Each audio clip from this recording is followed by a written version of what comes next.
My name is Emily Carter. I'm 28. This morning, while I was sitting on a sun-drenched porch beside my Aunt Margaret's beach house, sipping orange juice, listening to the waves roll onto the Oregon coast, my phone buzzed with a message that stopped the world cold. Get out now. Don't say a word to them. The glass of juice was halfway to my lips. I didn't drink. I didn't speak. I just stared at the screen, willing the words to disappear, but they didn't. And what made it worse, what hollowed me out in a way I still can't explain, was the soft clink of porcelain across from me, and the voice that followed. "You all right, sweetie?" Aunt Margaret asked, smiling like always. I nodded, but I wasn't all right, because the message came while I was surrounded by family. And the person who poured my drink with such gentle care was my cousin Rachel. What they didn't know was the phone I held in my lap. It had once belonged to someone they thought was long gone, someone who knew too much. How did I go from a girl visiting for brunch to someone quietly wondering if she was being hunted in her own family's home? It started with the glint of silverware, the syrupy scent of blueberry pancakes, and the way the morning sun shimmered through the linen curtains like nothing was wrong. But everything was wrong. The brunch table was set beautifully. Margaret always did things just right. The kind of effort that made it hard to tell if it was love or control. Wicker placemats, glass pitchers of fresh juice, orange, cranberry, and that weird mango blend no one ever drank but she insisted on serving. A soft breeze rolled in from the coast, carrying the sound of seagulls and the distant whoosh of waves breaking on sand. Uncle Paul sat at the head of the table, still in his robe, absently poking at scrambled eggs like he didn't know how they got there. Rachel sat beside him, scrolling her phone with the same bored grace she'd perfected since high school. Her nails were perfectly painted, always were. A pale, glassy pink today, the kind of color that says, "I'm harmless," while the eyes above them suggest otherwise. I kept my face still, my hands steady, even as my heart began to pound beneath my cotton blouse. I didn't want to give them anything, not even a twitch, because whatever this was, it couldn't be a coincidence. The text wasn't signed, no emoji, no follow-up, just that stark order. Get out now. Don't say a word to them. I tried to listen to the conversation around me, but it turned into white noise. Margaret talking about the new neighbors 2 houses down, Paul mumbling about property taxes, Rachel laughing too loudly at a joke I'd already forgotten. My fingers tightened slightly around the base of my glass. Was it a prank? Or worse? Was it real? My phone buzzed again. I didn't check it immediately. I slid it under my thigh and folded my hands in my lap, feigning attention. That's when I noticed Rachel watching me. It wasn't obvious, just a glance that held a second too long, a smile that didn't quite touch her eyes. She was refilling my juice, unasked. The bottle tilted delicately, slowly, like she wanted to savor the pour. I nodded politely, forced a thank you. She said nothing. I didn't drink it. Instead, I reached for the butter dish and spread a pat of it across my toast, just for the excuse to keep my hands moving, my eyes focused downward. Inside, my thoughts spiraled. Who would send a message like that? Why now? Why here, in the middle of the one weekend I'd finally agreed to come back? I hadn't been here in over a year. And even then, it was brief. One night, 2 strained smiles, and 3 desperate attempts by Margaret to pretend everything was just peachy. Since then, it had been silence. Until this invitation arrived, all sunshine and eggshell blue envelopes, like nothing had ever happened. "Emily, could you pass the jam?" Margaret's voice cut through the tension like a blade. I blinked, nodded, and handed it over. Her fingers brushed mine, just slightly. Her smile didn't waver, but there was a tightness around her eyes, a calculation. "What are you hiding?" Rachel glanced at her watch. "We still doing the walk after this?" she asked, brushing a lock of hair behind her ear. Casual. Too casual. "Of course," Margaret said brightly. "It's tradition." Paul grunted in agreement. That word again. Tradition. It used to mean something sweet. Seashell hunts, wind chimes on the porch, my grandmother's cinnamon rolls. Now it felt like a noose. I reached for my phone under the table and finally checked the second message. "Leave the glass. Say you need the bathroom. Go now." The sender ID was still blocked, but something about the wording, blunt, tense, urgent, felt familiar. Not in voice, but in rhythm. A warning, not a prank. My stomach flipped. Was this about Rachel? About last year? Was this the fallout? I took a slow sip of water instead of juice, then pushed my chair back just slightly. "Excuse me," I said with a small smile. "I just need to wash my hands." No one stopped me. No one even looked up, except Rachel. Just a flicker of her eyes as I stood. I caught it. She knew something. I crossed the living room in silence, each step on the old wooden floorboards groaning slightly beneath my bare feet. The hallway stretched toward the back of the house, lined with framed beach photos and childhood memories I didn't want to look at. Inside the guest bathroom, I locked the door and sat on the edge of the tub, my phone in hand. I reread the messages. I listened to the ocean, still faintly audible through the half-cracked window. I let the scent of lavender hand soap and lemon cleaner wrap around me like a veil. This couldn't be real, but what if it was? A knock on the bathroom door made me jump. "Everything okay?" Margaret's voice. I cleared my throat. "Yep, just washing my hands," I replied, forcing a lightness I didn't feel. "All right, sweetie, take your time." Her footsteps faded down the hallway. I looked down at my lap, at the soft cotton of my summer dress, the phone glowing in my hand, the unreadable silence stretching out between each tick of the clock on the wall. That was when I realized I might already be in danger, and whoever warned me, they weren't just trying to scare me, they were trying to save me. But from what? The faucet dripped, once, then again. Each metallic tap echoed louder than it should have in the tiny bathroom. I hadn't moved since Margaret's footsteps faded. My fingers still hovered above the screen, the warning text still glowing like a quiet alarm I couldn't shut off. I should have left. I should have made up a reason. Food poisoning, a headache, something clean and untraceable, and walked right out the front door. But I didn't. Not yet.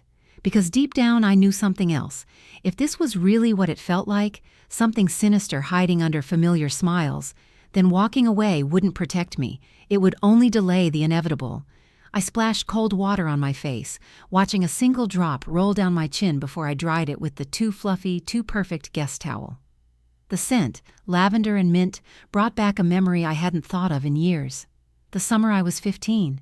That same scent had filled the upstairs hallway of this beach house, clinging to Margaret's linen closet. It was the same week Rachel borrowed my debit card. I'd been saving up for a school trip to Boston. She spent $350 of it on concert merch and snacks for her friends. When I told Margaret, she didn't get angry.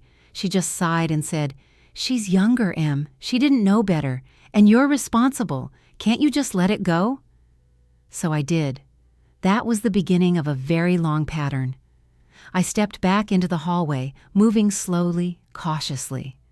From the living room, I could hear the clatter of dishes being cleared, and Margaret humming an off-key tune, some old jazz number she always claimed was our family's brunch anthem. I took the long way around and paused in the archway, watching them. Paul was stacking plates without looking up. Rachel was laughing, loud and fake, at something on her phone. And Margaret was wiping the table, her hands graceful but firm, like she was scrubbing away something far deeper than syrup stains. They didn't see me. Not at first. I lingered, just long enough to make sure no one had touched my phone on the table. It was still there, screen down, exactly where I'd left it. But as I stepped forward, I caught it again. Rachel's eyes. They flicked toward me, unreadable. Just like earlier. She held the juice pitcher in her right hand and turned it slowly in a circle, watching the pulp swirl inside. "You okay?" she asked, too casually. I nodded. "Yeah, just needed a second." Margaret looked up and smiled, tight, practiced. "We saved you a pancake, sweetheart." I smiled back. "Thanks." I sat down. The cushion had already cooled beneath me. I reached for my glass and hesitated just for half a second before taking a sip of water instead. Rachel leaned on her elbow. "So, Em, how's the job?" she asked, twisting a ring around her finger. "Still coding for the faceless overlords?" I chuckled softly. "Something like that." Paul cleared his throat. "You still in Portland, right?" "Yeah." More silence. Just the sound of forks on ceramic, the buzz of a fly near the window, and the low rush of wind outside. It felt normal. It shouldn't have. I wiped my hands on my napkin, then folded it into smaller and smaller squares beneath the table. My mind kept drifting back to the text, the voice in my gut whispering that this wasn't just awkward family tension. This was something darker, something hidden under years of forced pleasantries and financial guilt. The pancakes were getting cold, untouched. Margaret refilled my juice without asking. I let her. "So," she said brightly, "you still seeing that guy? The one with the motorcycle?" "No." The answer was automatic. "A shame," she replied. "He was cute. A little wild, but cute." Rachel laughed behind her glass. That was the moment everything shifted, because something in her laugh felt pointed, intentional, like she knew something I didn't, or maybe like she was waiting for me to know it. My stomach flipped again. A year ago, this same woman, my aunt, had called me crying. Not sobbing, not desperate. Just the soft, restrained kind of crying that mothers use when they're trying to manipulate without sounding like it. She said Rachel had made a mistake, a bad one. Gambling, credit cards, online bets. "It's not her fault," she whispered. "She was in a bad place, and she's trying to fix it, Emily. She really is." Then came the number, $15,300. I remember writing it down on a napkin, like maybe if I broke it into digits it wouldn't sting so much. "She doesn't need the full amount," Margaret had added. "Just a portion, enough to settle things. Family sticks together, right?" At the time I said yes, because saying no would have been worse. Saying no would have made me the villain. Again. Now, as I sat at this table, watching Margaret butter a third slice of toast for a husband who wasn't even hungry, I wondered how much of that debt had ever existed at all. Rachel stood suddenly and grabbed the orange juice pitcher. "Refill?" she asked, but her eyes were already fixed on mine. I shook my head. "You sure?" Her smile didn't reach her cheeks. "You always loved the fresh stuff." "Water's fine," I said, a beat. Then she shrugged and poured it anyway, into her own glass. A little too much. Margaret folded her napkin carefully and stood. "Well, if everyone's done, I'll go put on some coffee." Paul nodded, already halfway to the living room. Rachel followed, flipping her hair like a high school cheerleader. I watched them go. Then I stood, walked slowly into the kitchen, and opened the drawer next to the fridge. Just to breathe, just to think. It stuck slightly before giving way, just like it always had. Inside, I saw the usual things: napkins, pens, an old deck of cards, and one thing that wasn't so usual: a key. It was thin, brass, attached to a blue ribbon. I didn't touch it. Instead, I backed away and closed the drawer slowly, gently. Then I heard the laugh, soft, almost sharp. I turned. Rachel was leaning in the doorway, arms crossed, holding her glass of juice. "Looking for something?" she asked. I met her gaze. "Just the coffee filters," she smirked. "Wrong drawer." I smiled tightly and brushed past her. Back on the porch, I stood by the railing and looked out at the ocean. The breeze had picked up. The air was heavier now, and the clouds had started to roll in, thick, gray, and slow. Behind me, I could hear them talking, not loudly, not clearly, just murmurs, pauses, and the occasional laugh that didn't sound real. Was this a setup? Was I imagining things again? Or had I finally started seeing things as they really were? I stared out at the waves and tried to remember the last time I felt safe around these people. It had been years. And now, for the first time, I wasn't sure if I ever had been. The bathroom mirror was fogged slightly from the steam of an earlier shower. I stared at my reflection, barely blinking, the pale overhead light making me look more ghost than girl. My hand shook as I held the phone. I stared at the last message again. "Leave the glass. Say you need the bathroom. Go now."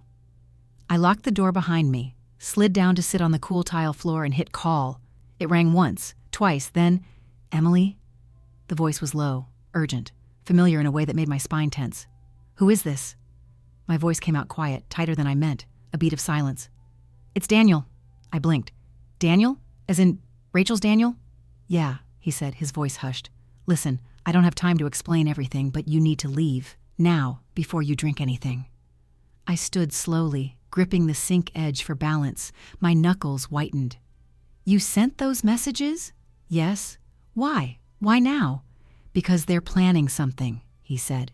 I overheard them. Rachel mentioned getting access to your phone. Margaret said they'd handle it quietly this time. Look, I don't know all the details, but it's not good. I think they're going to drug you. The room tilted slightly, like the air had thickened around me. Drug me? The orange juice. Rachel pouring it without asking. Her watching me drink. Except I hadn't. Not yet. I turned toward the sink and splashed cold water on my face again, trying to ground myself. What are you even doing there? I asked. Why are you helping me? Daniel exhaled hard on the other end. Because I know what they're capable of, and because last time, I didn't say anything. I should have. A bitter taste bloomed at the back of my tongue. Last time. Rachel had once bragged about Daniel being too sensitive, always sticking his nose where it didn't belong. But when she ghosted him 2 years ago, she painted it like he was obsessed with her. I hadn't known what to believe, until now. You said they're trying to access my phone? I asked, my voice flat. Yes, Margaret was saying something about your fingerprint, that you always pass out with alcohol or medication. She said it'd be painless, that they just needed a transfer. I leaned back against the wall and let that word settle like ash in my mouth. Transfer. Money. Always money. That's what this was about, again. I haven't had anything, I said. I'm okay, for now. You need to go. Get in your car, drive away. Don't confront them, just leave. A soft knock hit the door. Emily? Margaret's voice was gentle, syrupy. Everything okay in there? I froze, covered the receiver with my hand. Yeah, I said, just washing up. All right, sweetie. Come out when you're ready. The floorboards creaked as she walked away. I waited until the sound was gone. Daniel's voice came through again. You can't stay there, Emily. My breath caught in my throat. What if you're wrong? I whispered.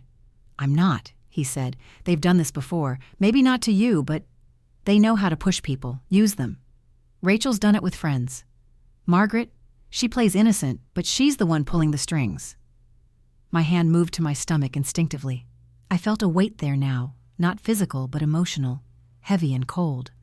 I'll figure it out, I said quietly. I need to think. The line went quiet. Then Daniel said, Don't take too long. The call ended. I stared at the screen a few more seconds, then shoved the phone into my back pocket and opened the door. The hallway felt colder than before. The living room too quiet. From the kitchen I heard voices, low, urgent. Rachel and Margaret, whispering something I couldn't make out. I walked slowly down the hall, keeping my steps light. When I reached the doorway, I paused, just out of sight. She didn't drink it, Rachel muttered. I watched. The glass is still full. Are you sure? Margaret asked. She might have had a sip. No, Rachel snapped. She's suspicious. Margaret sighed. Then we wait. There'll be another chance. I backed away before they saw me. My throat had gone dry, my heart beat loud in my ears. There it was, confirmation. They weren't just smiling through brunch and sweeping old debts under the rug. They were planning something, together, as a family. I moved quickly but carefully back toward the porch, sat down in the chair where I'd left my plate, acting like I'd never moved. The sky above had darkened slightly. The breeze off the coast was sharper now, whipping a strand of hair into my eyes. Rachel returned first. You okay? She asked, her tone deceptively light. I nodded. Yeah, just needed a moment. She sat down and watched me with those flat, calculating eyes. I was thinking, she said, we should go through the old storage trunk this afternoon. You remember the one upstairs? It's got all our summer stuff in it, board games, old photos. My fingers curled slightly against my thighs. Sure. Margaret joined us carrying a fresh tray of lemon bars. She set them down gently between us and smiled like nothing was wrong. You always loved these, she said. I nodded again, silent. From the corner of my eye, I saw Paul standing at the window inside, watching, his expression unreadable. Margaret picked up my glass. Oh, this is warm. Let me top it off for you. She moved to pour more juice into it. I leaned forward, slow and deliberate. Actually, I said, I'm fine. Her hand paused. She glanced at Rachel, who said nothing, just sipped her own glass, lips pressed too tight against the rim. I felt a tremor start in my hands and folded them in my lap to hide it. The silence between us stretched. Then Rachel laughed, sharp and sudden. God, we're all being so weird today. I smiled thinly. Guess it's just the weather. Inside, my thoughts were screaming. I needed proof. If they were planning to drug me, access my accounts, take something, anything, I needed more than gut instinct. I needed something real. But first, I had to play along. Margaret leaned back in her chair. You know, she said, it means a lot that you came today. Family's important. Her words landed like a brick in my chest. Family. She said it like a prayer, but all I heard was a warning. The air in the beach house felt different now, thicker somehow, like the walls had shifted slightly closer, like they were listening. Afternoon light poured through the lace curtains above the sink, casting soft shadows across the tile floor. Everything looked so normal it almost hurt to stare at it. But I couldn't keep pretending. I was done being polite, done playing the agreeable niece while they circled like vultures, waiting for me to let my guard down. I needed proof. I slipped back into the kitchen alone, heart pounding against my ribs like it wanted to be anywhere else but here. My hands moved quickly, but carefully. I pulled out my phone, flipped on the voice recorder, and tucked it behind the stack of folded kitchen towels in the corner drawer. No red light, no blinking icon, just background audio. Running. I stepped back, swallowed hard. Every movement felt loud. My fingers brushed the counter, and I could feel the faint stick of dried juice. The fridge buzzed softly behind me. From the porch, laughter filtered in through the half-open sliding door, Margaret's too bright laugh and Rachel's short, sharp reply. I didn't trust either of them. The house creaked, shifting in the coastal wind. I turned, pretending to check the coffee pot, when I heard a voice behind me. You okay? Rachel. I froze, but not for long, just long enough to make her wonder what I was hiding. Yeah, I said without turning around. Just needed a break from the sugar parade. Rachel laughed a little too quickly. Thought you loved brunch, she said. Her voice was soft, but her eyes were sharp. She stepped closer. You're acting weird, Em. I grabbed a mug from the shelf and filled it with coffee I didn't plan to drink. My hand trembled slightly. I gripped the handle tighter. I'm fine, I said. Rachel leaned against the counter, swirling the juice in her glass. You don't look fine. Her tone was casual, but there was something in it. Something off. Too calm. Too smooth. What's that supposed to mean? I asked, keeping my voice even. She shrugged. Just, you disappear for months, then show up out of the blue like nothing happened. Thought maybe you'd grown past the whole trust issues thing. That landed harder than I expected. I bit the inside of my cheek. Some things don't go away, I said quietly. Her eyes narrowed. Maybe you should let some of them go. I didn't respond. I didn't have to. Rachel pushed off the counter and left the room, her perfume lingering behind like a warning. I waited a beat, then stepped back toward the drawer. My phone was still there, screen dark, quietly recording everything. I turned my focus to the photo frame sitting on the edge of the windowsill. It hadn't been there earlier. A snapshot of the family at a barbecue, Margaret in her floral apron, Paul at the grill, Rachel mid-laugh. But it wasn't them I was staring at. It was the man in the background, older, late 50s maybe, in a navy windbreaker, standing just behind the group. He wasn't smiling. His eyes weren't even focused on the camera. He looked like he'd been caught mid-thought. A stranger. Why was he in the photo?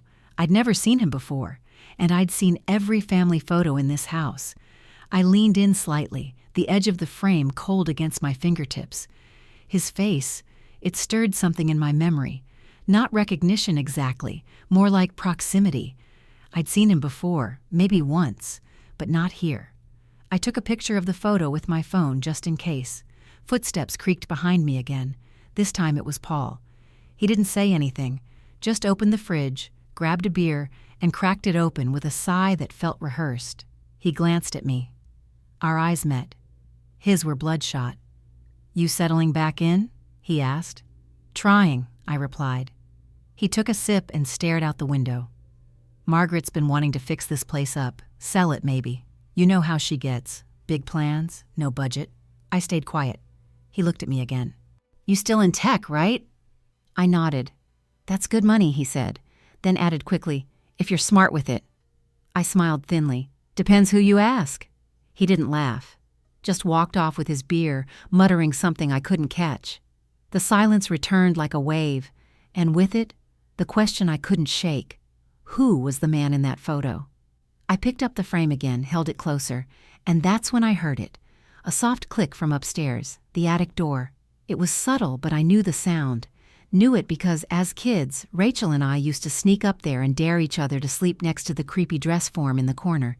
It had always creaked like that, just once like a throat clearing before it swallowed you. I slipped my phone back into my pocket and stepped out of the kitchen, following the sound. In the hallway, Rachel's laughter echoed from the living room. Paul's voice joined hers, low, gravelly. I crept up the stairs, bare feet silent on the old wood.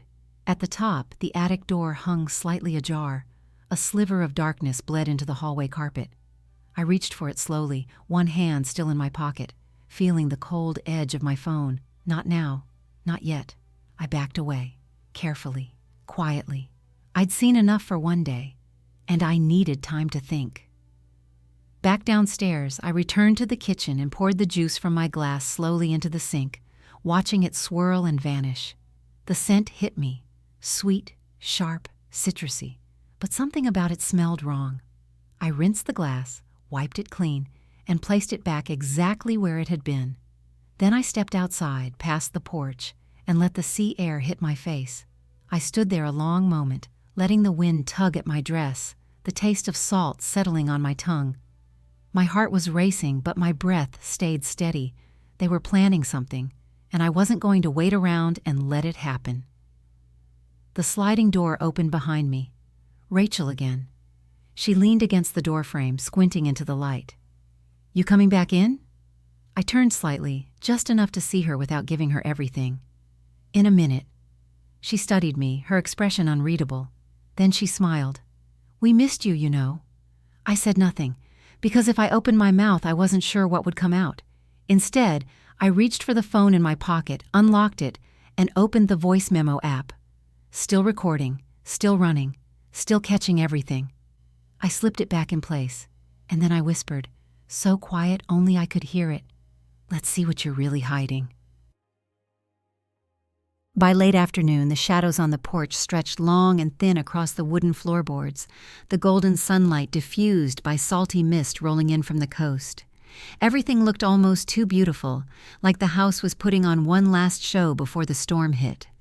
I sat back on the couch with a throw blanket folded over my legs, pretending to be comfortable, pretending I belonged.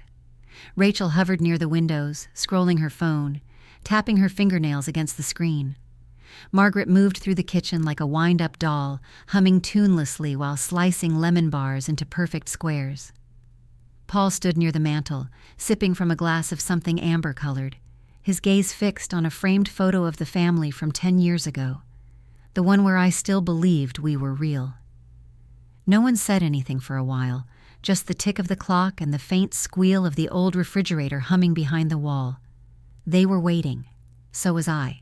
My plan wasn't a masterstroke. It wasn't even clever. But it didn't have to be. It just had to work. I pulled the blanket tighter around myself, sinking deeper into the cushions. Let my head rest slightly to the side. Let my eyes blink slower, heavier, like I was fading. "Em?" Rachel asked after a moment.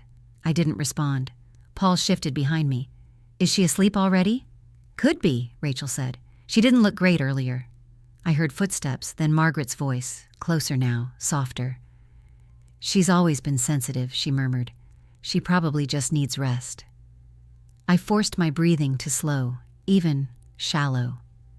The same way I had in middle school drama class when we practiced playing dead for our Halloween play. The floor creaked as someone stepped closer. "She drank it, right?" Paul asked. Rachel replied, "Pretty sure." I almost flinched. "She didn't finish the whole glass," Margaret said, her voice laced with irritation. "But I gave her enough. It should kick in any minute." My pulse thudded in my ears. I tried not to react. They thought I was out, just like they planned. I felt fingers brush my hand, soft, calculated. Then my thumb was gently lifted. "She's out," Rachel whispered. "Go ahead." I felt the familiar buzz of my phone being unlocked, my fingerprint used against me, a faint vibration, then silence. I stayed still. Inside, my stomach twisted. My bank app was always open after I checked it, an old habit. The interface was easy, clean, all my info saved. They were counting on it. "Routing number?" Paul asked. "She keeps everything in the Notes app," Rachel replied. "Just check under taxes." Margaret's voice. "How much are we taking?" Paul answered, "Just enough to settle it. We don't want to trip any alerts." "Settle what?" Rachel hissed. "This doesn't even cover the whole amount." "It's better than nothing," Paul muttered. "We're already in this." My breath caught, but I didn't move. "Is it going through?" Margaret asked. "No, it's asking for a code," Rachel said, frustration cracking through her whisper. "What?" Paul asked sharply. "Two-step verification," Rachel muttered. "She turned it on." I wanted to smile. I didn't. Paul cursed under his breath. "She didn't have that before." "Try another app," Margaret said. More tapping. Silence, then another curse. "Same thing. Everything's locked." They stood in silence. Then Rachel muttered, "We'll find another way." That was when the weight of it hit me. This wasn't about a mistake. This wasn't panic or desperation. They had rehearsed this. Margaret sighed. "Just put the phone back." I felt it being lowered gently onto the cushion beside me, heard the soft slide of my blanket being pulled over again. Then silence. I waited. 15 slow seconds. Then I opened my eyes. The room was empty. I sat up slowly, my heart racing, my mouth dry. The clock on the wall ticked like a metronome in an empty auditorium. They had tried to rob me, drug me, use me. And they did it like it was normal, like it was dinner prep or folding laundry. I clutched the edge of the couch cushion, grounding myself in the worn fabric and the reality of what I had just heard. No more guessing, no more doubt. I had proof. The audio was running. My recorder had captured everything. But proof wasn't enough. Not yet. I walked slowly into the hallway. My legs were unsteady, numb from lying still too long and from the creeping realization of how far this had gone. I passed by the mirror near the staircase and caught my reflection. Eyes wide, skin pale, lips slightly parted. I looked like someone who had just survived something unspeakable. Because I had.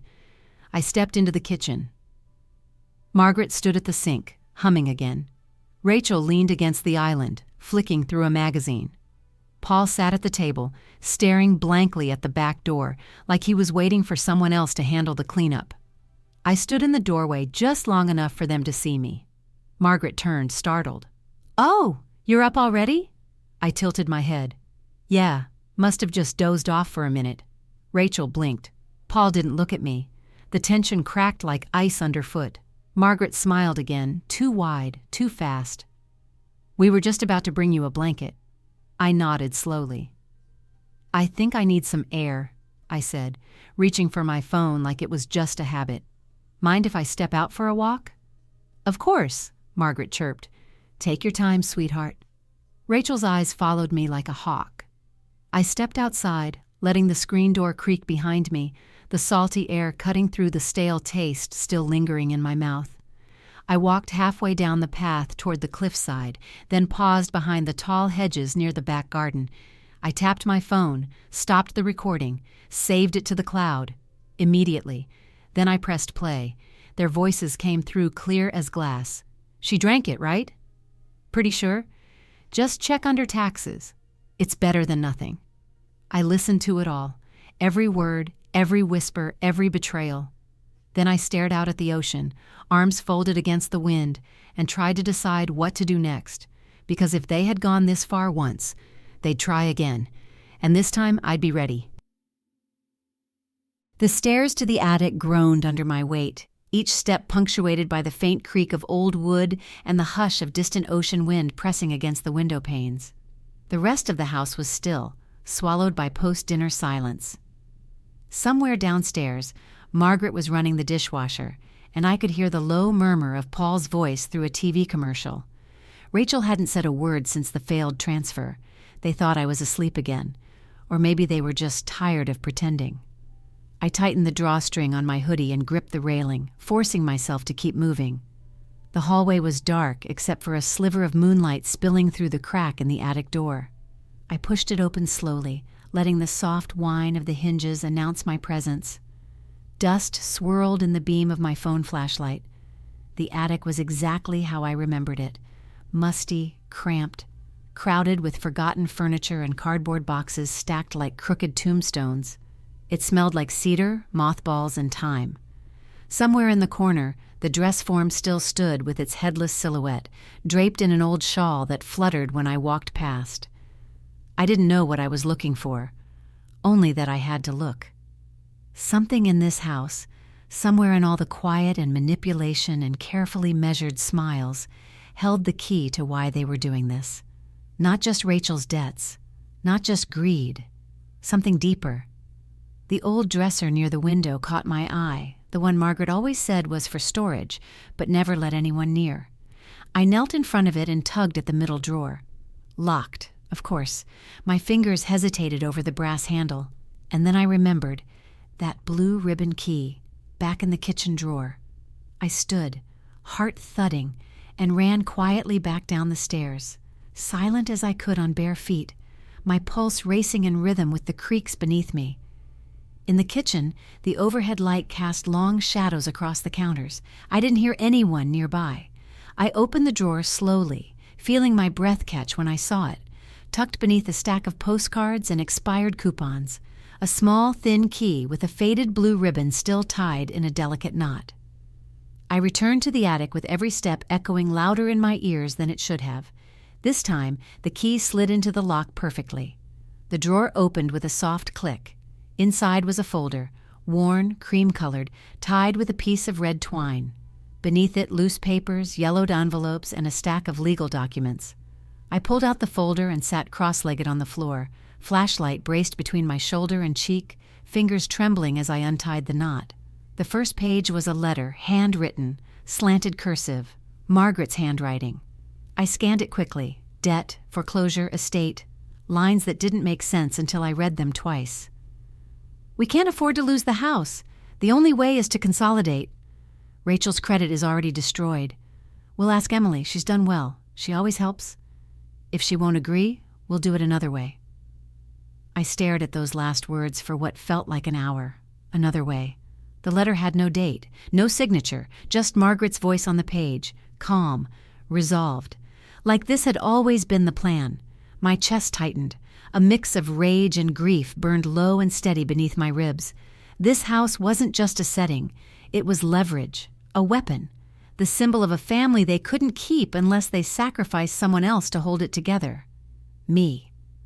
I shoved the folder into my hoodie and started to stand when I heard something below. A floorboard, movement. I clicked off my light, held my breath. Another step. Someone was coming. I backed into the shadows behind the old dresser, crouching low as the attic door creaked open again. A figure entered, backlit by the hallway light. Rachel. She didn't call my name. She didn't ask if I was there. She just stepped in, slowly, scanning the room with her phone flashlight. I stayed still, barely breathing, my heart pounding so hard I could feel it behind my eyes. She walked straight to the corner where I'd pulled the drawer, bent down, saw it open. Then she whispered something under her breath, too quiet to hear, and pulled her phone out, a text. I didn't wait to see what it said. As soon as she turned away, I slipped behind the trunk by the far wall and crouched low, moving silently toward the attic door. The shadows shifted with every movement she made. I made it to the stairs. One step creaked under my foot. Rachel turned, but I was already gone. I flew down the hallway, breath ragged, the folder pressed tight to my chest. My bare feet slapped the floor softly, urgently, every nerve buzzing with panic. Back in the guest room, I shut the door behind me and clicked the lock. I leaned against it, slid down until I hit the carpet, and closed my eyes. That folder was everything. It wasn't just evidence, it was confession. I laid it out on the bed, hands shaking. Margaret's words, plain as day. They were broke, desperate. And they decided I was expendable. They just didn't count on me catching on first. I pulled my phone out and snapped photos of every page, sent them to myself, then to Daniel, then to a hidden backup email I hadn't used in years. The digital version was safe. Now I just had to survive long enough to use it. A tap on the guest room door made me freeze. 3 soft knocks, then Rachel's voice. "You okay in there?" I didn't answer. Another knock. "Emily?" My pulse roared in my ears. I tucked the papers under the mattress and backed away. Something in her tone was different now, less sweet, more controlled. I glanced at the window, then at the door. I wasn't trapped, not yet, but I was close.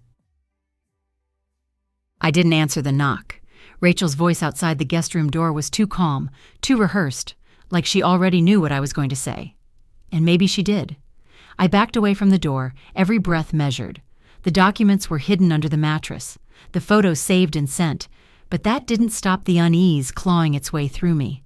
My legs were tense, ready to bolt. My hands trembled, not from fear, but fury. She knocked again, softer. "You okay in there?" "No, not even close." I didn't answer. Another beat passed before I heard her walk away, her footsteps soft against the hallway carpet. I waited. 1 minute, 2, then I unlocked the door and cracked it open just wide enough to listen. The house had gone still again, like it was holding its breath. But I knew that silence now. It was a setup. I stepped out anyway. Down the hall, Margaret was standing near the stairs. She wasn't smiling. "We need to talk, Emily." I froze. "About what?" She took a few steps closer, voice still soft, motherly, just enough to pass for concern. "You've been acting strange. We're worried." "You mean you're caught?" Her expression flickered, but only for a second. Paul appeared from the side, blocking the hallway near the kitchen. Rachel followed close behind, 3 of them, 1 of me. I felt the walls close in. Rachel's arms were crossed. "You've been snooping around." My mouth was dry. "I found the letter." Margaret didn't blink. "Then you know we're desperate." "You drugged me," I said flatly. "You tried to rob me." Paul stepped forward. "It wasn't like that." "Then explain it," I snapped. "Explain what part of that wasn't criminal." Margaret's voice dropped an octave. "You don't understand, Emily.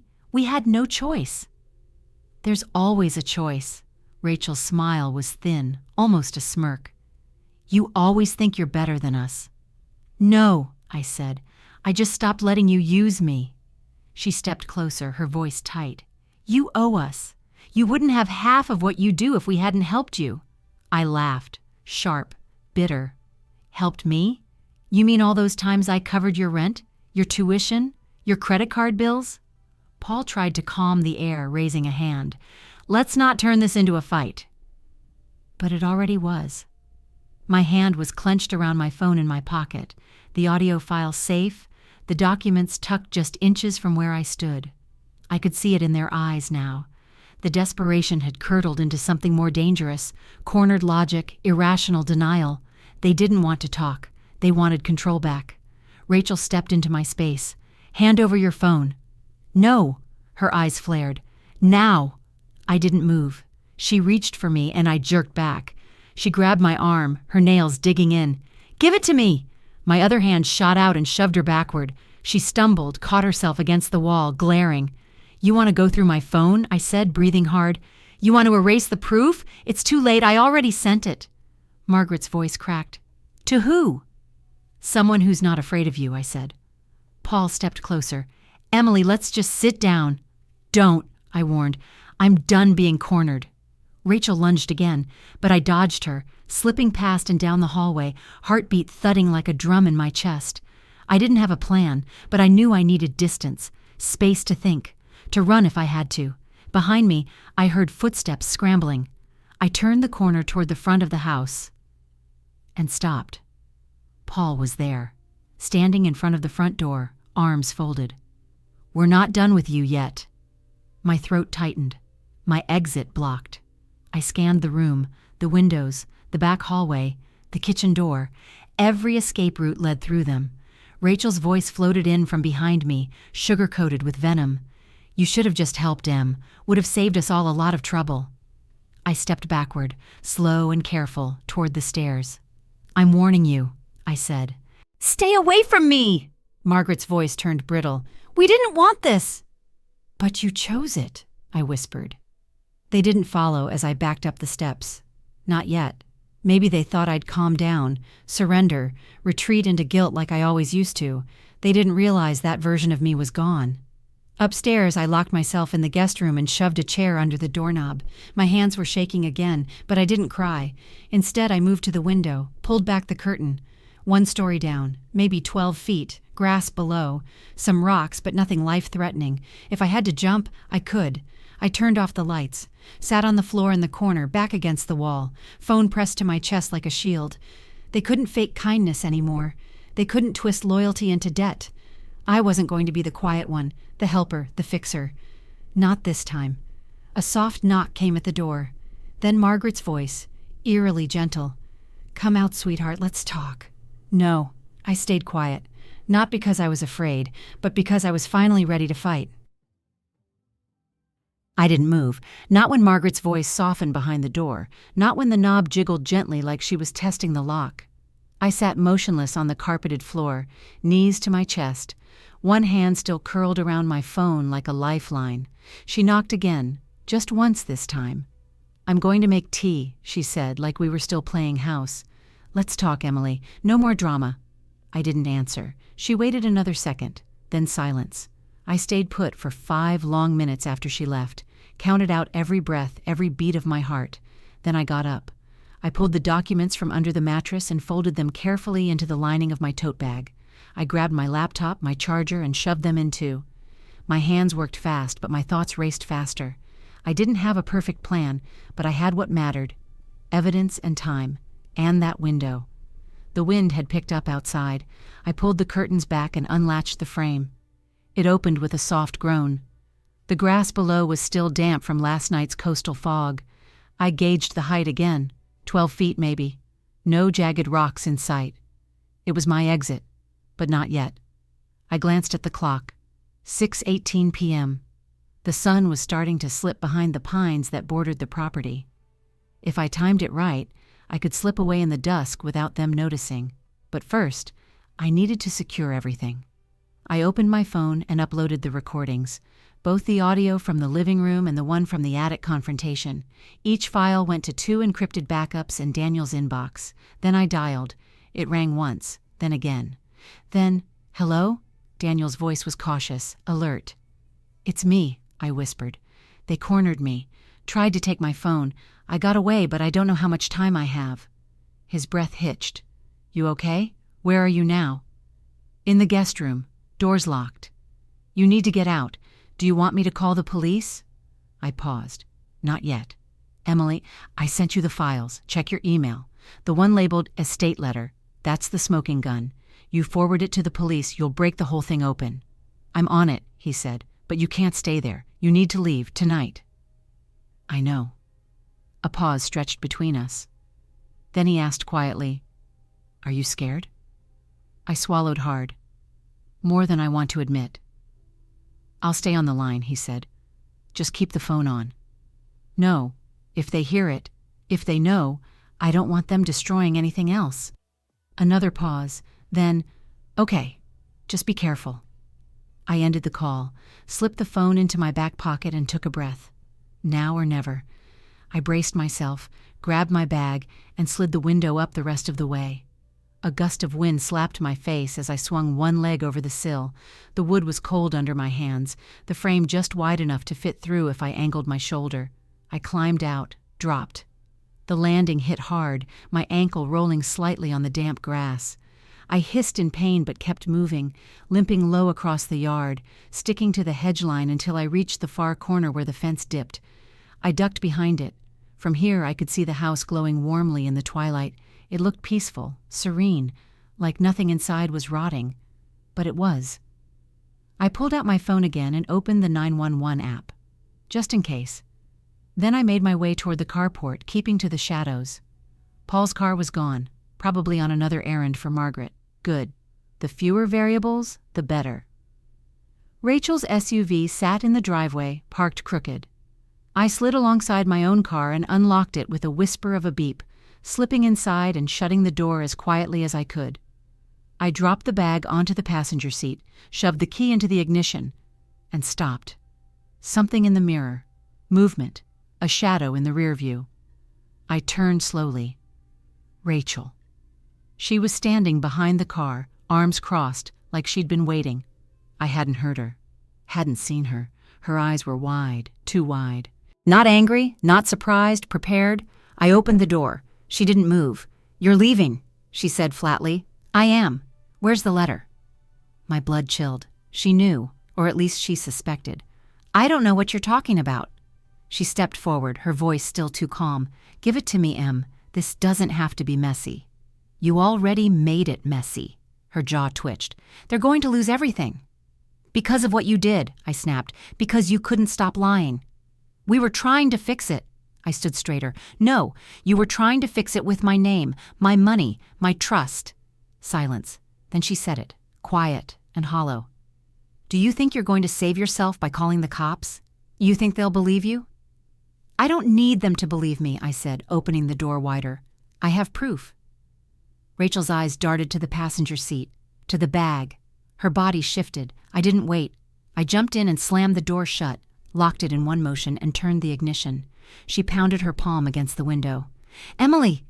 I reversed hard.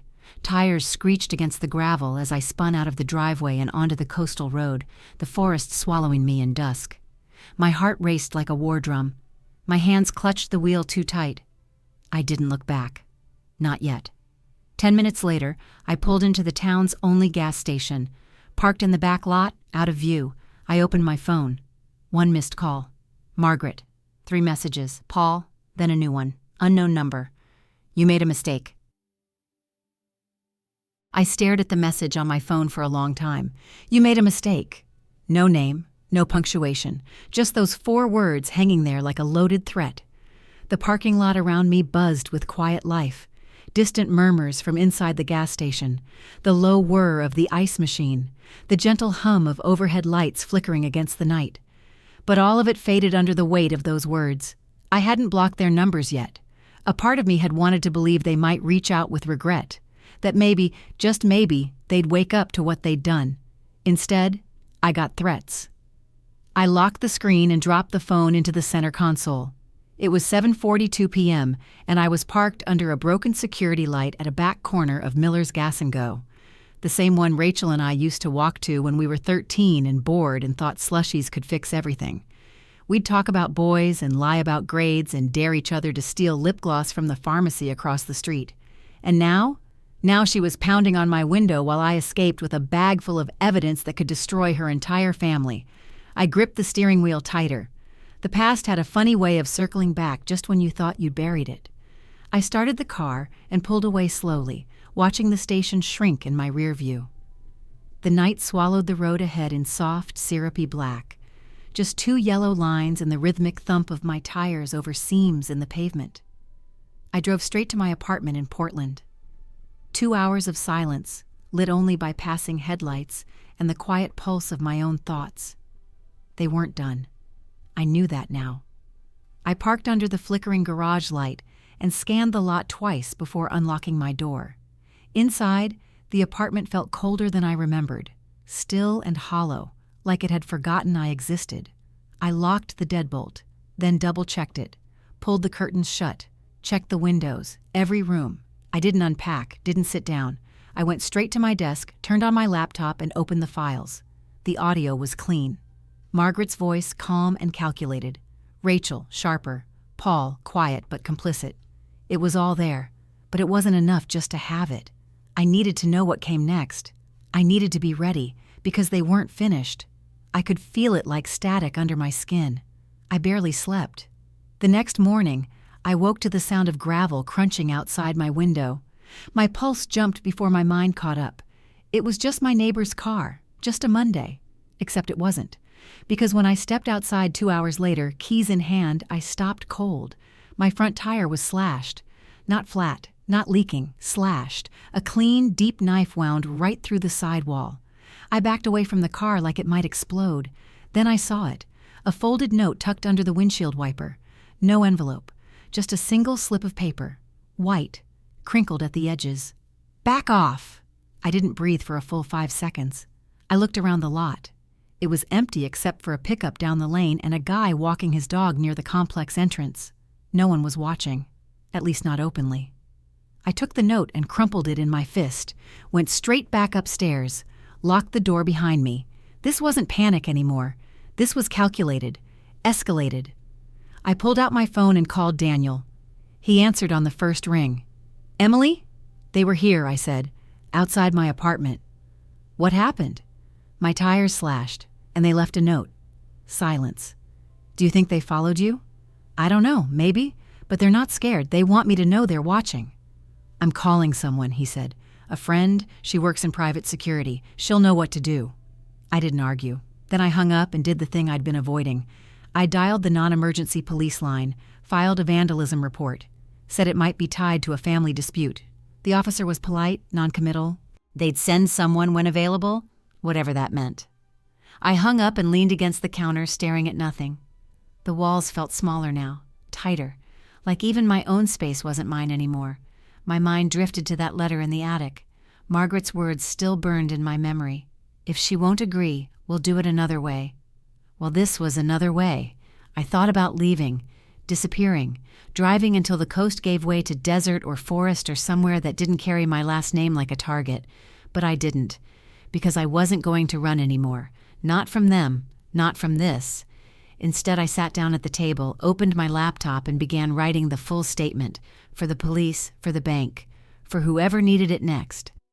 A knock interrupted me. Not loud, not rushed, just 3 soft taps on the door. I froze. Everything in me went quiet.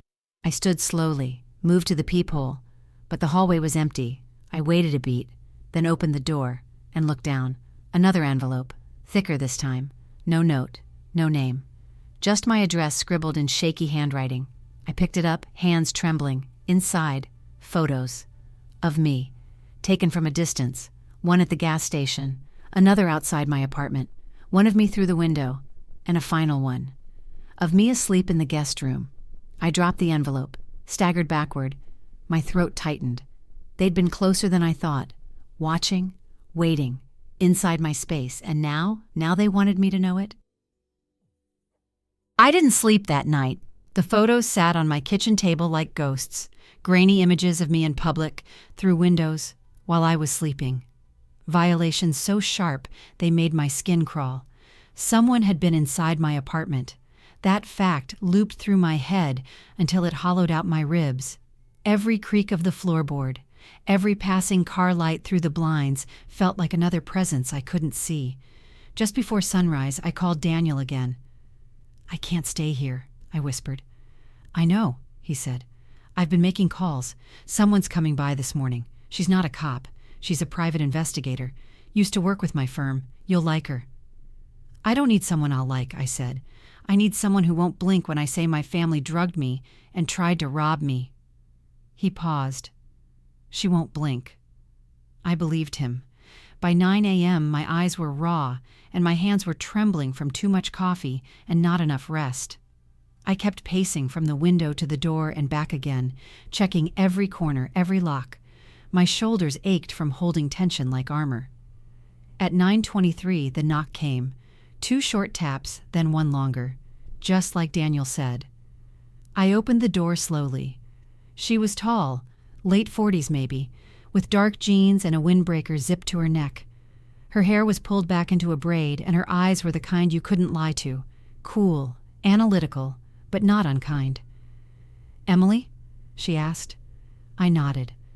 "Lisa Hayes," she said, flashing a badge that looked official but not governmental. "Daniel sent me." I let her in.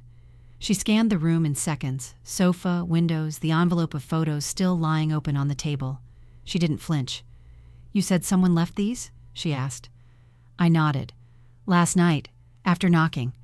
She picked up the top photo, me through the window. "Someone's been watching you longer than you think." I figured. She set the photo down and met my eyes. "Have you gone to the police?" "I filed a vandalism report," I said. "They said they'd look into it." She gave a dry smile. "That means filed and forgotten." "Yeah." "I'm not here to tell you you're crazy," she said, "or paranoid. I've seen worse. I've seen families pull worse." She paused, then added, "But I need to know what you've got. On paper." I pulled out my laptop and opened the folder labeled Carter Files. Audio, photos, the scanned attic letter, screenshots of texts, the voice memo from the night they tried to unlock my phone while I was pretending to sleep. Lisa sat beside me and listened. She didn't interrupt. When the final clip played, Paul whispering about routing numbers, Rachel muttering that I always blacked out, Lisa leaned back, eyes narrowed. "You've got more than most people walk into court with," she said. "If you file this right, they'll be hit with conspiracy, attempted fraud, possibly unlawful surveillance, depending on how they got those photos. And if there's evidence they were in your apartment—" "There is," I said. I handed her the note. "Back off." "And someone slashed my tires." Her mouth tightened. "They're escalating." "That's good." "Good?" She turned to me. "Desperate people get sloppy. That's when we make our move." I let that sink in. "Do you think they'll back off?" "No," she said, "but they'll slip." Lisa stood and walked to the window, parting the blinds with 2 fingers. "Anyone you don't recognize hanging around?" I hesitated. "There was a guy yesterday. Tall, hat pulled low, walked past the complex twice." "Could be nothing," she said. "Could be something. Don't leave here alone for now. I'll have someone check the security footage." She turned back to me. "There's one more thing." I raised my brows. She pulled a folded photo from her jacket pocket and laid it on the table. It was the beach house. Same porch, same window shutters. But in the background, nearly obscured, was the same man from the family photo I'd seen earlier in the kitchen, the one who didn't belong. "This guy," Lisa said. "Know him?" "I saw him in a photo at the house," I said. "Rachel's standing in front of him. No one ever explained who he was." "His name's Alan Moore," she said. "Private lender, real estate investor, and not the kind you find on Zillow. He's been tied to at least 2 cases involving shady family asset transfers." My skin prickled. "What does he want with my family?" Lisa met my eyes. "Depends what they offered him." A cold knot formed in my chest. The house, the estate. I remembered Margaret's words in the attic letter. "We can't afford to lose the house. The only way is to consolidate." "Are they selling it behind my back?" I asked. "Maybe not officially, but they might be trying to shift the deed, especially if they think you're a legal threat now." I closed my eyes. That house was the last piece of my mother I had. She died when I was 17. Margaret had inherited it as trustee, but the paperwork always said I'd have a share once I turned 30. That birthday was 5 months away, and they were running out of time. Lisa was already scanning her tablet. "I can pull records by tonight," she said, "but if they filed anything recently, you'll want to move fast." Then she paused, turned. "I also swept your apartment." My stomach dropped. "What do you mean?" "Just in case," she said. "Didn't want to mention it before I was sure." She reached into her coat and pulled out a tiny plastic bag. Inside was a small black square, no bigger than a coin, a wiretap. "It was tucked under your dining chair," she said. "Audio only. Someone's been listening." My vision went blurry. "Jesus." Lisa's voice was steady. "We're going to burn them, Emily, but you have to hold."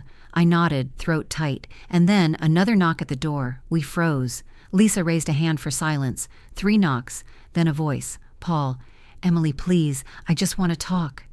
Lisa mouthed, "Don't open it." Then my phone buzzed. Another message from an unknown number. "It's not just your family you need to worry about." Paul's voice drifted through the door again, low, pleading. "Emily, please, I know we crossed a line, but we didn't mean for it to go this far." Lisa stood silently near the kitchen, arms crossed, her eyes never leaving the door. My fingers clenched around my phone. The message still glowed on the screen. "It's not just your family you need to worry about." What did that mean? I swallowed hard, my voice barely audible. "What should I do?" Lisa's response was immediate. "You don't open that door. You don't speak to him. You let the evidence speak for you now." I nodded. But inside, everything twisted. Because even now, some part of me still wanted to believe he meant it. That Paul, the one who taught me how to ride a bike, who stayed up late fixing my science projects when Margaret forgot, might have been caught in something bigger than he could handle. But I knew better now. I moved to the window and pulled back the curtain just enough to see him. He stood on the front step, head bowed, hands shoved into his coat pockets. For a second, he looked like the version of him I remembered. The quiet uncle. The buffer between Margaret's sharpness and Rachel's chaos. But then he looked up, and he smiled. Something about it felt wrong. calculated. Lisa was already dialing someone on her burner phone. "Keep recording," she whispered. "He tries to force anything. I want it on tape." Paul stepped back from the door and pulled out his own phone. He raised it to his ear and turned, walking slowly down the hall toward the elevator. Lisa lowered her voice. "He's not here for apologies. He's here to gauge whether you're scared enough to back down." "He's wasting his time," I said. But the tremor in my spine betrayed me. As soon as he disappeared, I collapsed into the kitchen chair, head in my hands. Lisa sat across from me, her voice even. "You said there was a cafe nearby?" "Yeah, 2 blocks east. I want you to meet Margaret there. Offer her a deal." My head shot up. "A deal?" "She'll want to feel like she's still in control. Let her believe she's winning, just long enough for her to open her mouth." "And what if she doesn't show?" Lisa's lips twitched. "She will. Rachel won't let her pass up a chance to twist the knife." I hesitated. "You're coming with me, right?" "I'll be nearby. But this has to feel real. She has to think you're alone." I stared at the table. My breath caught in my throat. "Okay," I said. 2 hours later, I was sitting at a corner booth in Pine and Timber Cafe. The walls were brick, the lights warm, and the rain tapping steadily against the window beside me. The smell of espresso and burnt cinnamon clung to everything. Margaret walked in like she owned the place. Trench coat, burgundy scarf, designer bag clutched tightly to her side. She spotted me immediately and made her way over, heels clicking softly on the polished concrete floor. She slid into the seat across from me without a word. Her perfume hit me first, something floral and expensive, but underneath it, there was something sour, like desperation. She looked at me, head tilted slightly. "Well," she said, "this is unexpected." "I'm not here to fight," I said. She raised a brow. "Could have fooled me." I pulled a folder from my bag and set it on the table. "You want this to go away? Then talk." She didn't reach for the folder. "Talk about what?" she said coolly. "That time you accused your family of theft? Or when you faked a blackout to record us?" "You tried to steal from me," I snapped. "You drugged me." Margaret leaned forward, voice low. "No, we tried to survive. You were always the one with options, Emily. The job, the savings, the clean reputation." "That doesn't give you the right—" "No," she cut in, "but it gave us motive, which, last time I checked, isn't the same thing as guilt, especially if no one presses charges." My heart thudded. She smiled, slow and venomous. "See? That's your problem. You still think justice works the way it does in books, but real life?" She tapped the table with one manicured finger. "Real life is about leverage." I leaned in too. "Then you should know I've got plenty." For the first time, her smile faltered. "I sent everything to the police," I said. "The recordings, the letters, even the wiretap you planted." She blinked. That detail hit home. "I didn't—" she started. "No? Then maybe you should ask Paul," I said. "Or Rachel, or Alan Moore." Her face went pale. I saw it, that flash of fear, and then, just as quickly, it vanished. "Paul's been keeping secrets," she said softly. I sat back. "What do you mean?" She reached into her purse, pulled out a phone, and placed it on the table. Then she pressed play. Paul's voice, slightly muffled. "We'll pin it all on Rachel. She was the one who brought Alan in. She was the one who pushed for it. Margaret will play dumb. She always does. And Emily, well, she'll forgive me. She always does." I stared at the phone, numb. Margaret watched me. "He's been recording you too," she said. "We just didn't know it until now." Something inside me cracked. "He was going to throw us all under the bus," she continued. "But now we have him, together." I didn't respond. My stomach twisted, mind reeling. She leaned forward, voice silk. "We don't have to destroy each other, Emily. You give me what you have, and I'll help you take him down. He deserves it more than anyone." She smiled again. "Don't you think?" Outside, a car engine revved. Inside me, the walls closed in. She was offering an alliance. But at what cost? I looked down at her phone, at the words she'd just played, and wondered how much of what she said was true, and how much was just another trap. The cafe emptied slowly, but we didn't move. Margaret's phone still sat between us, screen dim, like the silence that followed her offer. Team up, take Paul down, leave the rest buried. Outside, the wind picked up, brushing leaves across the sidewalk in lazy swirls. Inside, my fingers curled around the handle of my mug, lukewarm now, untouched since she walked in. I didn't trust her, but I didn't need to. I already had what I needed. The audio file she played, Paul plotting to throw us all under the bus, was enough. Paired with Lisa's recordings, the letters, the trace we'd placed on Alan's transfer, it was airtight. I looked up, meeting Margaret's eyes. "I'll consider it," I said quietly. She smiled, but it didn't reach her eyes. "You don't have long." Then she slid out of the booth, heels clicking again, and disappeared into the wind. I sat still, watching her through the fogged window, and finally exhaled. 2 days later, Lisa and I were back at the station. This time, it wasn't to give more evidence. It was to witness the consequences unfold. Paul was arrested first. It happened in broad daylight, right outside the firm. The same office where he'd once proudly introduced me to his colleagues as his niece with the brains. Now he was shoved into a cruiser while a junior paralegal watched with wide, horrified eyes. Rachel tried to disappear, but Lisa was 5 steps ahead. She'd tracked her to a condo under her boyfriend's name, Alan's name, the same one he'd used to launder Margaret's investments. They got her that night. Margaret? She thought she was smart. She showed up at Lisa's apartment the morning after, wearing sunglasses and a carefully rehearsed smirk. "You didn't take the deal," she said. "That's disappointing." Lisa didn't say a word, just handed her a manila envelope. Margaret pulled the papers out. Legal documents, bank statements, call transcripts. At the very bottom, Lisa's signature, and mine. Her fingers trembled slightly as she looked up. "You're bluffing," she said, voice hoarse. Lisa tilted her head. "Am I?" Margaret opened her mouth again, but then her phone buzzed. She looked down and froze. A message from her lawyer. "They're issuing a warrant. Get ready." Lisa's voice was quiet. "You should sit down." When the officers came, Margaret didn't fight, just stood there, rigid, while they read her rights. And for the first time, I saw her for what she really was. Not powerful, not composed, just tired. When it was over, Lisa and I stood in the hallway. Neither of us spoke for a long time. Then she turned to me. "You did it." "No," I said. "We did." She smiled. "So, what now?"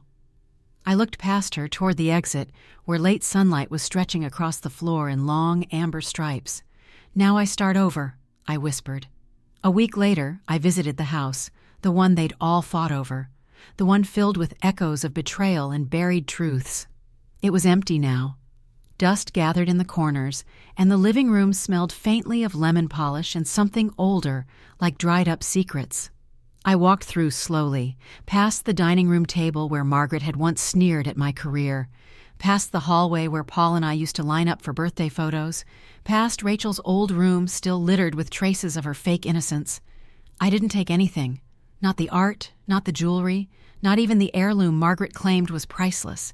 I only picked up one thing. A photo of me and my mom, long before everything fell apart. Before she left me with them. Before I learned what betrayal really meant. I stared at it for a long time, then slipped it into my bag. Outside, the air was crisp. I stood in the yard a moment longer, listening to the birds and the wind in the branches, letting the weight of everything I'd carried finally fall away. The truth is, I didn't win because I was stronger than them. I won because I stopped pretending they'd ever love me the way I deserved. I stopped hoping for apologies that would never come. And I started choosing myself, again and again. That's the real revenge. Not justice through courtrooms or confessions, but freedom from needing any of it.